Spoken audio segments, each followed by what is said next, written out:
मैं अक्सर ना शॉर्ट्स बनाता हूँ, highest paying jobs in India, वो digital marketing, management consulting, investment banking. और जब वो शॉर्ट्स बनती हैं तो फिर बहुत अमेजिंग लगता है, राइट? कि 25 लाख, 30 लाख, 50 लाख, 1 करोड़ की सैलरीज मिल रही है। लेकिन 30 सेकंड के अंदर मैं आपसे कायदे से झूठ ही बोल रहा होता हूँ। झूठ इसलिए क्योंकि एवरेजेस आर ऑलवेज मिसलीडिंग। आपको पता ही नहीं चलेगा कि नुआंस क्या है। कौन लोग हैं जो वो हाईएस्ट सैलरीज पा रहे हैं? क्या ऐसे लोग हैं जिनको वो सैलरीज कभी नहीं मिलेंगी? कौन से लोग हैं जिनको ये जॉब परस्यू करनी चाहिए? कौन से लोग हैं जिनके लिए जॉब बहुत बेकार होगी? तो मैंने सोचा कि ये एक डिटेल्ड वीडियो का टॉपिक बन सकता है।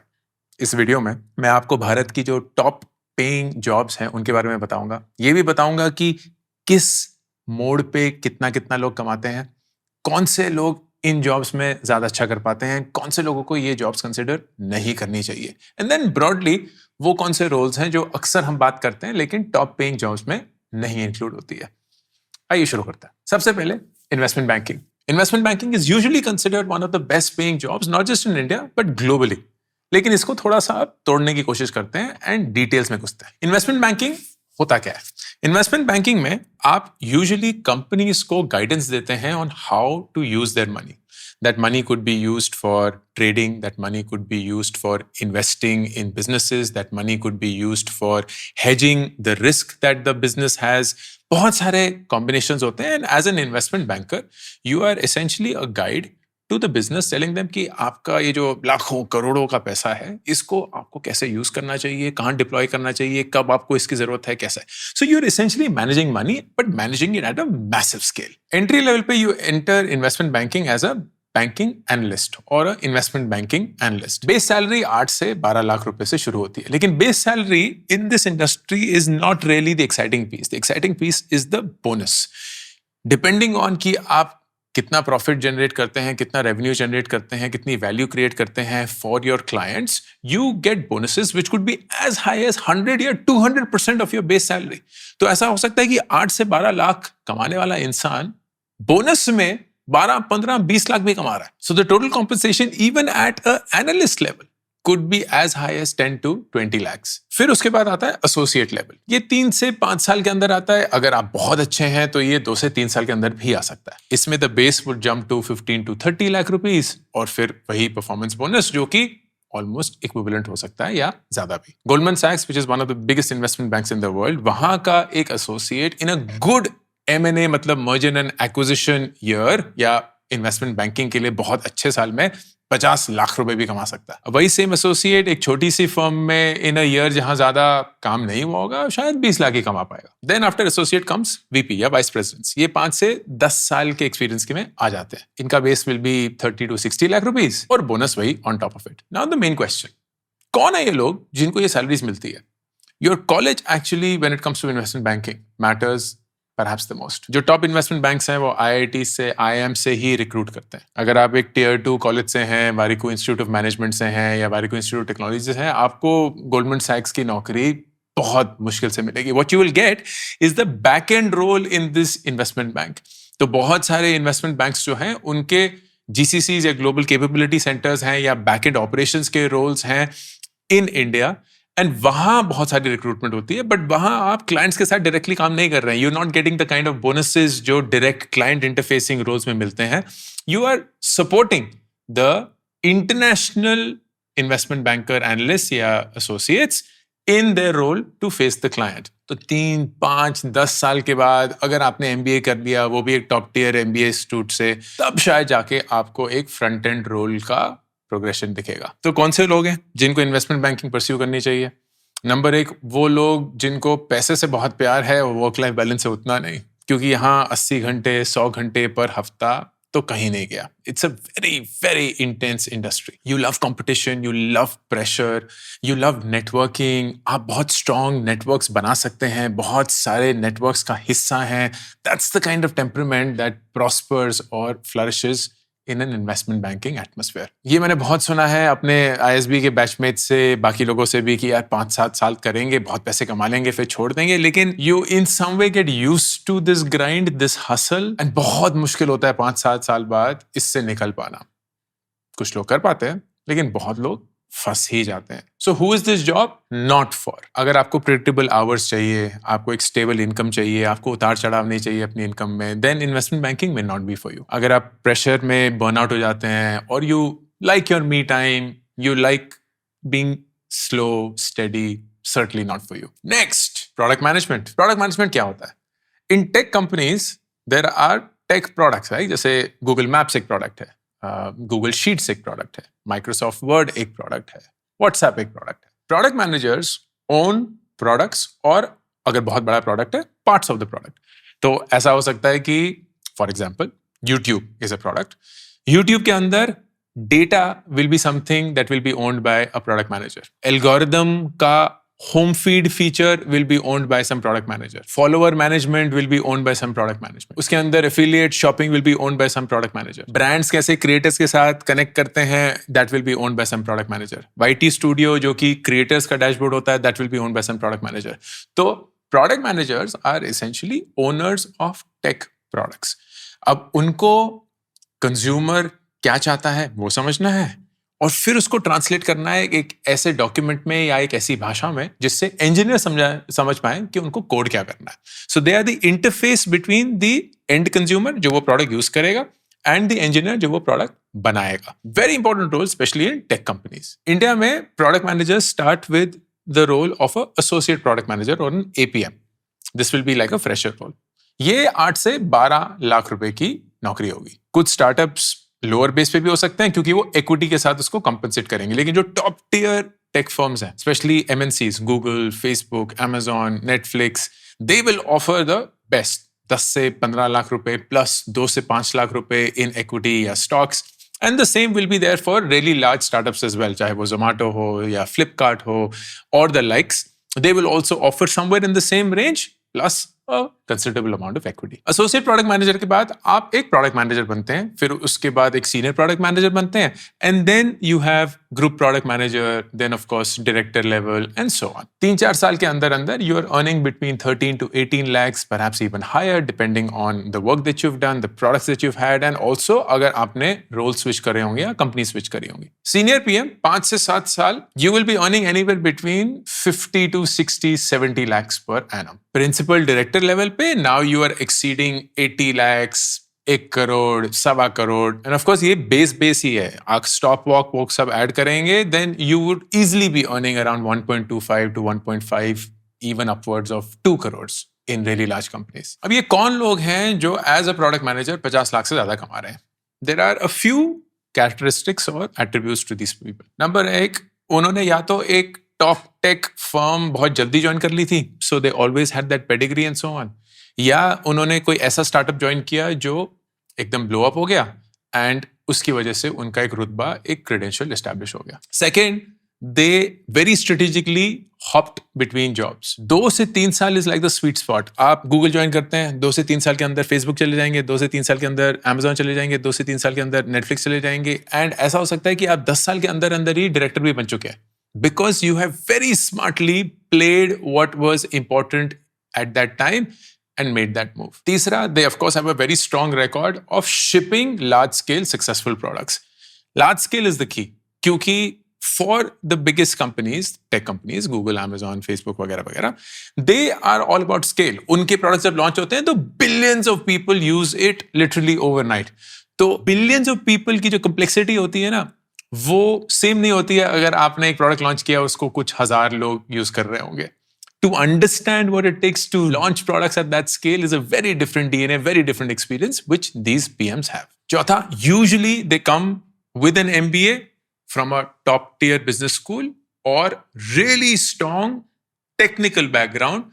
तो बहुत सारे engineers, coders जो हैं वो भी PM जाके बनते हैं because they are really rock solid in the engineering and the understanding of it. अब कौन से लोग हैं जिनको PM या product management pursue करना चाहिए? Number 1, you have an inclination towards technology क्योंकि आपको टेक्नोलॉजी समझनी पड़ेगी and उसको ट्रांसलेट भी करना पड़ेगा for the engineers.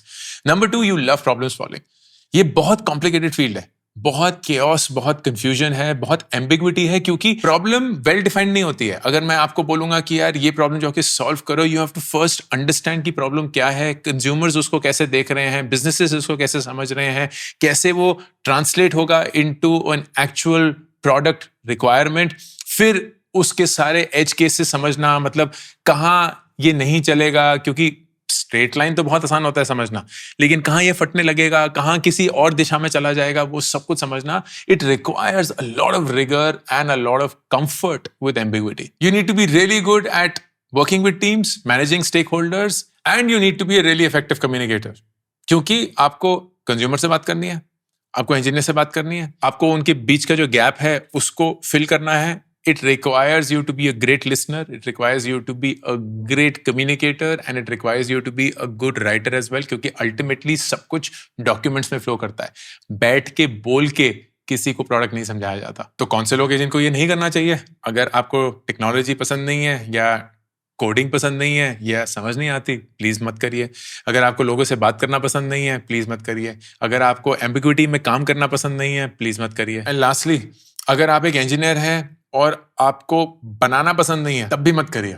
क्योंकि while as a product manager आप कुछ बना नहीं रहे होंगे, but if you don't love the joy of building, you will almost never be a good product manager. Number 3, data science. Data science is almost a 10-15 year old field, तो बहुत young है, and it is all about understanding data. क्योंकि businesses किसी point पे इतना ज्यादा data generate करना शुरू कर दिए that you needed somebody to understand it, make sense of it, draw patterns and conclusions from it. कि जी ऐप के डेटा यूसेज से हमें ये दिख रहा है कि लोग इस समय लॉग इन करते हैं, वो ये अगर 1, 2, 3 टास्क कर लें तब वो इस ऐप पे ज्यादा देर तक रहते हैं. अगर ऐप को यूज करने के पहले आधे घंटे में ही वो ये चीज देख लें तो they tend to stick around a lot more. लेकिन अगर ये चीज देख लें तो वो बाउंस ऑफ हो जाते हैं, कभी वापस नहीं आते.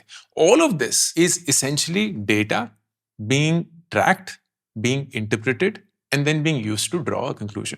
And that is essentially data science. मैं तो सिर्फ एक एग्जांपल दे रहा हूं एक ऐप का. ऐसे ही इमेजिन करिए बिजनेसेस में बहुत सारे, इमेजिन करिए कंज्यूमर एप्स में बहुत सारा, इमेजिन करिए कि आपके बैकएंड पे इतना सारा डेटा जनरेट हो रहा है. All of that to be useful is what a data scientist will help you with. एक फ्रेश डेटा साइंटिस्ट 8 से 14 लाख से शुरू करता है. लोअर एंड पे वो लोग होंगे जो शायद एक बूट कैंप से आए होंगे, सीएस डिग्री नहीं है. अपर एंड पे वो लोग होंगे जिन्होंने एक बकायदा प्रॉपर 4 साल की सीएस डिग्री करी है. 3-4 साल के अंदर अंदर you are earning anywhere between 13 to 24 lakhs per annum. अब यहाँ स्प्रेड दिखना शुरू हो जाता है. अगर किसी स्टार्टअप में आप काम कर रहे हैं तो 15-16 लाख रुपए कमा रहे होंगे. अगर अमेजॉन में काम कर रहे हैं तो 24-25 लाख रुपए कमा रहे होंगे. सीनियर डेटा एनालिस्ट 7 साल के करीब will be 30 to 60 lakhs, and principal data analyst will be 45 to 90 lakhs. अब कौन लोग हैं जिनको ये टॉप सैलरीज मिलती है? They universally have at least one of these things in common. या तो कंप्यूटर विजन में डीप स्पेशलाइजेशन है, या एनएलपी मतलब नेचुरल लैंग्वेज प्रोग्रामिंग में डीप स्पेशलाइजेशन है, या एमएल ऑप्स मतलब मशीन लर्निंग ऑपरेशंस में डीप स्पेशलाइजेशन है. नंबर 2, उन्होंने ऐसी कंपनी में काम किया होगा जहां डेटा डायरेक्टली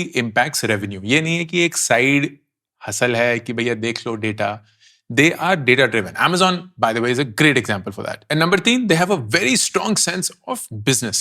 Data एक part होता है, but they are able to connect data to eventual end outcomes. अब data science किसको करना चाहिए? जाहिर सी बात है जिसको नंबर से प्यार है, जिसको बेइंतहा प्यार है कि वो नंबर्स में समा जाएं, उसमें एक पैटर्न देखना की शुरू करें, कुछ समझने की शुरू करें. They are genuinely curious about answering some questions using data. Perfect fit. Also people who are comfortable with ambiguity. क्योंकि ऐसा लगता है कि डेटा के रोल में सर्टेनिटी होती है, बट नहीं, क्योंकि आपको हमेशा कंप्लीट डेटा नहीं मिलेगा, कंप्लीट आंसर भी नहीं मिलेगा. आपको सिर्फ एक हिंट मिलेगा, एक डायरेक्शन दिखेगी, एक हाइपोथेसिस बिल्ड करेंगे, उसको प्रूव करने का एक तरीका देखेंगे, एंड आपकी confidence level to prove that will be say 70%, 80%, 90%, and you will have to live with that remaining uncertainty. But that is critical to your personality. तो clearly कौन से लोग हैं जिनको ये नहीं करना चाहिए? नंबर 1, जिनको नंबर्स पसंद नहीं है, या जिनको इनकम्प्लीट इंफॉर्मेशन से काम करना नहीं आता है. Also in my experience, impatient people don't do well in data science roles. क्योंकि data science projects जो होते हैं, they tend to be really long. ऐसा नहीं है कि आपने 2+2 कर दिया, 4 निकल गया, आंसर आ गया. It's almost like a scientist role कि आपको पता तो कि करना क्या है, लेकिन पूरे एक्सपेरिमेंट को प्लान करने में, एग्जीक्यूट करने में, फिर उसको इंटरप्रेट करने में, फिर उससे रिजल्ट्स निकलने में वक्त लग जाता है, महीने लग जाते हैं, कभी कभी साल. And you have to be comfortable with being at it and not giving up. चौथा high paying role, management consulting. Management consultants कौन होते हैं? मैनेजमेंट कंसल्टेंट्स बेसिकली बिजनेसेस के साथ काम करके उनके स्ट्रेटजी में उनको हेल्प करते हैं. सो इमेजिन करिए एक बहुत बड़ा कोई बिजनेस है, लेट्स से रिलायंस हो गया, अदानी हो गया, टाटा हो गया, कुछ भी. एंड दे लाइक यार हम इस बिजनेस में ना स्ट्रगल कर रहे हैं and we want to have a objective view कि क्या खराबी है और हम एक नए बिजनेस में घुसना चाहते हैं विच इज अराउंड टेक्नोलॉजी. तो आप हमें इवेल्युएट करके बताइए कि कौन से बिजनेस में हम घुस सकते हैं. Now why are management consultants required? क्योंकि आप जब प्रॉब्लम में होते हैं ना, आपको कभी कभी प्रॉब्लम दिखती नहीं है, लेकिन कोई इंडिविजुअल जो इस प्रॉब्लम में नहीं है, आपको नहीं जानता, उसको आपके बिजनेस से कोई फर्क नहीं पड़ता है, उनकी जिंदगी अलग है, they are able to add objectivity. वो इंडिपेंडेंट ऑब्जर्वर है. So they are not attached to it emotionally, financially, physically in any way. They will be hired for a period of time to evaluate a problem and offer a solution. अब management consultant के ना बहुत सारे layers होते हैं. There is a tier 1, there is a tier 2, there is a tier 3. ऐसा नहीं है कि tier 3 बेकार है, but it's just the nature and scale of work that they do. Tier 1 is the top tier management consulting firm. So McKinsey, BCG, Bain, Kearney, ये सब tier 1 में आते हैं. Tier 2 would be a Deloitte, PwC, Accenture, KPMG, जिनके consulting wings हैं. They are not just audit companies या accounting companies. They also have consulting in that. इसी में you would also have say a Infosys or a Wipro because they will be offering IT consulting as well. And then there are Tier 3, which are very specialized management consulting firms. And they will be specific to a certain industry, a specific role, and they'll be really good at it. लेकिन ऐसा नहीं है कि they will be able to do the entire piece या they will get the mandate to do the entire piece. Depending on the tier, आपकी salary ranges change होती हैं. तो एक टॉप टियर कंसल्टिंग फर्म में if you start at an associate level you will be earning anywhere between 16 to 24 lakhs per annum, even higher. Bonus वगैरह बहुत attractive होता है, तो सब कुछ जोड़ जाड़ के you may be earning between 20 to 35 lakhs total. मैंने जब मैनेजमेंट कंसल्टिंग ज्वाइन करी थी, दिस वाज 2006, मेरा टोटल कॉम्पनसेशन उस समय पे 15 लाख रुपए था. When 2009 I step down as a management consultant after nearly 3 years, my total compensation at that time was 33 lakhs. तो 15 से 33 लाख रुपए उस समय पे मैं कमा रहा था. You can imagine how the scales are. It is a really high paying job. फिर एसोसिएट से आप कंसल्टेंट बनते हैं and you would be earning anywhere between 25 to 40 lakh rupees as your base. उसके बाद आप मैनेजर बनते हैं या एंगेजमेंट मैनेजर बोला जाता है उन्हें, and that will be anywhere between 50 to 75 lakhs as a base plus your bonuses. Then a principal and then a partner. Principal will be earning 1 से 1.5 करोड़ रुपए. Partner will be of course much higher, 2, 2.5, 3, 3.5 crore. They are genuinely very very well played. अब ये top salaries कौन कमाता है? एक top tier consulting firm में घुसने के लिए आपको एक टॉप टियर बिजनेस स्कूल से जाना पड़ेगा. You may get recruited as an associate from a top tier engineering firm, लेकिन मेन कंसल्टेंट का पाथ करने के लिए आपको एक MBA करना ही पड़ता है. It's almost a written rule. And वो भी top tier, IIM, ABCL, ISB, मोटा मोटा वहां तक. You could also get recruited laterally from a top brand. तो आप हिंदुस्तान लीवर में काम करते हैं, या आप ITC में काम करते हैं, या आप Schlumberger में काम करते हैं, या आप किसी फ्लिपकार्ट वगैरह में कुछ काम करते हैं, and you are really good with what you have done there, you may get hired at EM या एंगेजमेंट मैनेजर या प्रिंसिपल रोल, डिपेंडिंग ऑन कि आपने किस इंडस्ट्री में क्या वैल्यू ऐड किया है. Who should pursue it? 3 तरीके के रोल. आपको प्रॉब्लम सॉल्विंग बेइंतहा पसंद है, आपको टीम्स के साथ काम करना बहुत पसंद है, आपको बिजनेसेस जानना समझना बहुत पसंद है, एंड तीसरा आपकी कम्युनिकेशन स्किल्स सुपर ऑसम है. बिकॉज ये 3 चीजें एक कंसल्टेंट की जिंदगी में बहुत जरूरी होती है. तो नेचुरली कौन से लोग हैं जो इस काम को अच्छा नहीं कर पाते, या उनको मजा नहीं आता है, उनको प्रॉब्लम सॉल्विंग पसंद नहीं है, एम्बिग्विटी से कैसे डील करते हैं पसंद नहीं है, उनको स्ट्रक्चर बहुत पसंद है, लेकिन इस रोल में स्ट्रक्चर नहीं मिलता है. इस रोल में शुरुआत से ही आपको अनस्ट्रक्चर्ड एनवायरनमेंट में भेज दिया जाता है, and you are like figure out करोगे क्या करना है. आपको लोगों के साथ काम करना पसंद नहीं है, whether it's your own team members और द क्लाइंट टीम, दोनों के साथ काम करना पड़ेगा. आपको communication, whether it's making presentations या slides all the way to making the presentation happen, both is not something that you enjoy, you will not do a good job of it. And last career number 5, software engineering. Software engineering बहुत common है in the sense of बहुत लोग जानते हैं कि इसमें काम होता क्या है. You're essentially using programming language to build products and build services.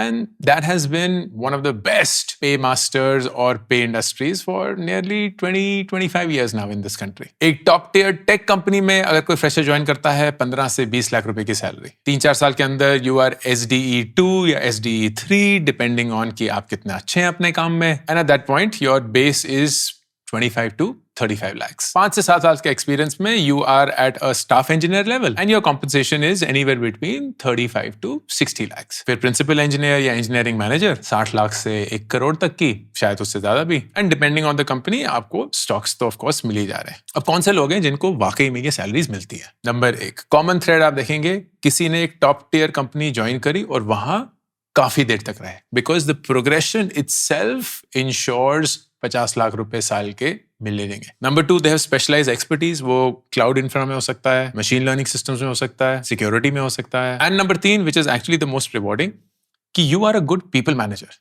क्योंकि यूजुअली सॉफ्टवेयर इंजीनियर जो होते हैं ना, वो आईसी रोल में होते हैं, मतलब इंडिविजुअल कंट्रीब्यूटर्स होते हैं. उनको बड़ा पसंद है कि यार मुझे तंग मत करो, मैं अपने हेडफोन्स लगा के कोड करूंगा, मुझे बहुत पसंद है. But suddenly when you have to be responsible for the output of other people and get them to do things, it becomes tricky. Some people who are able to do it really move forward. अब ये role किसके लिए?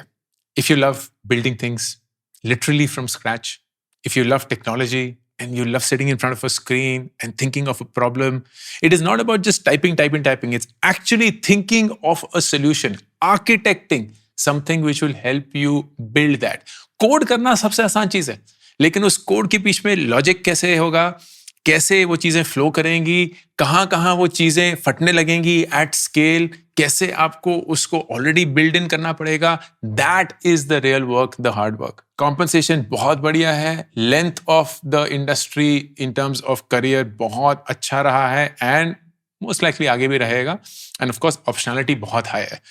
With this role, you can move into multiple directions depending on where you want to go. कौन लोग हैं जिनको ये नहीं करना चाहिए? जिनको कोडिंग नहीं पसंद है, जिनको स्क्रीन के साथ बैठना नहीं पसंद है, जिनको लोगों के साथ बात करना बहुत पसंद है, लेकिन खुद के साथ वक्त नहीं आराम से बिता सकते. Maybe they are not good. Problem solving अगर आपको नहीं पसंद है, it's definitely not going to work. अब कौन से करियर्स हैं जो इस लिस्ट में नहीं पहुंच पाए of this top 5? UX UI design market ना धीरे धीरे सैचुरेट होनी शुरू हो चुकी है. क्यों? क्योंकि a lot of the UX UI can actually be automated. So you'll see कि एक सीनियर लेवल पे जाके ना सैलरीज कैप होनी शुरू हो जाती है. Like I don't know of a lot of UX UI designers who are making say upwards of 40 lakhs. Second, digital marketing. Digital marketing किसी पॉइंट पे तो बहुत एक्साइटिंग था because it's a really easy entry.